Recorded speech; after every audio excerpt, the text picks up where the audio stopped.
C'est pas 3000. Allez, allez. Xavier Bertrand, vous êtes maire de Saint-Quentin, ancien ministre du Travail, bonjour. Bonjour. Vous êtes intervenu dans le cadre d'une conférence intitulée L'investissement, la confiance en actes. Tout d'abord, qu'est-ce que l'investissement pour un homme politique ? L'investissement, c'est ce qui prépare l'avenir.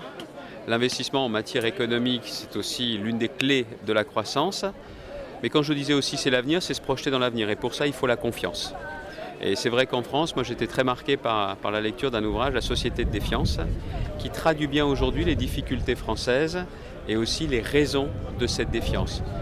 Les corporatismes qui s'opposent à l'intérêt général, les conservatismes qui empêchent les évolutions et la modernisation du pays et qui peuvent aussi expliquer parfois la frilosité du monde politique. Très bien. Pour vous, la confiance est-elle aussi importante en politique que dans le domaine de l'économie, comme nous l'avons vu ? C'est essentiel. Parfois on me demande, je fais part de mes ambitions en me disant qui serait votre principal concurrent ? Et souvent je dis la défiance, le manque de confiance, qui se traduit en politique soit par le vote de contestation, soit par l'abstention. Et si en politique on ne prend pas conscience que vraiment on a besoin d'avoir cette confiance, on ne fera plus jamais rien de bien. Parce que le sujet n'est pas seulement en politique de gagner une élection.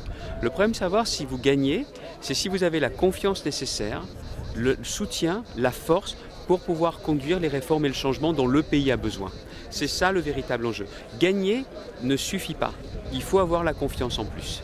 Et selon vous, justement, de quelle manière aujourd'hui les hommes politiques peuvent-ils essayer de regagner la confiance perdue des citoyens ?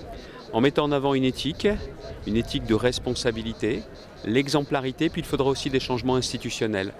Vous savez, on peut dire ce que l'on veut du non-cumul des mandats, personne ne reviendra dessus parce qu'aujourd'hui, il faut comprendre qu'il y a une évolution nécessaire. Les gens veulent que leurs députés soient un député à temps plein. Et ils veulent que le maire soit un maire à temps plein. J'ai longtemps pensé qu'on pouvait garder le cumul, je pense aujourd'hui que ce n'est pas possible.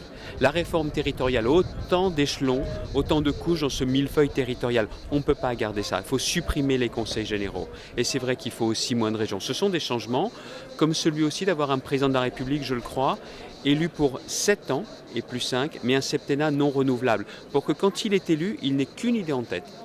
Conduire les réformes, conduire le changement, faire le travail pour lequel il a été élu et ne pas penser à sa réélection. Ça, ce sont quelques-uns des exemples. Et puis, il y a aussi de nouvelles pratiques politiques. Il faut que la politique soit moins verticale venant d'en haut. Il faut qu'on écoute davantage ce qui se passe dans le pays. C'est une politique plus horizontale. C'est faire participer nos concitoyens, leur demander leur avis, que ce ne soit pas forcément eux qui décident de tout. Il y a un chef, il doit incarner un leadership, mais prendre en compte. Et je crois que si l'on fait cela, il y aura davantage de retour de la confiance si en même temps on propose une vision pour le pays et si on apporte des réponses concrètes aux problèmes des Français. Xavier Bertrand, merci beaucoup pour votre temps. Merci à vous.